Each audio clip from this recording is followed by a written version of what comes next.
Welcome to the Banker Lamp. Please enjoy the video. In this video, I will explain how to play Dragon Simulator 3D. First, let's cover the basic controls you'll need to navigate the world. Use the joystick to move your dragon and swipe the screen to adjust your camera view. To take flight, simply tap the jump button, then tap it again to land gracefully.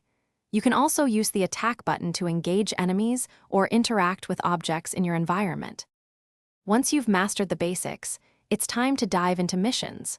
Look for exclamation marks on your map to find available quests. Completing these missions earns you valuable coins and experience points.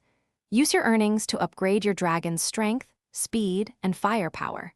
As you progress, you'll unlock exciting new dragon breeds and unique customization options to make your dragon truly your own.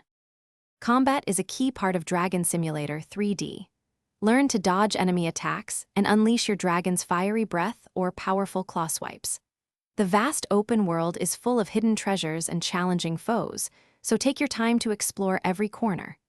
Remember to utilize your dragon's unique special abilities, like a powerful roar or a swift dash, to gain an advantage in battle and discover new areas. For advanced players, Dragon Simulator 3D offers even more depth. You can breed your dragons to create powerful offspring with enhanced stats and unique traits, expanding your dragon family. Don't forget to participate in multiplayer challenges to test your skills against other players and climb the leaderboards. And speaking of making life easier, if you're looking to upgrade your home, check out the link in the description for an amazing robot vacuum deal, plus other great offers. Thanks for watching. If this was helpful, leave a like and consider subscribing. See you next time.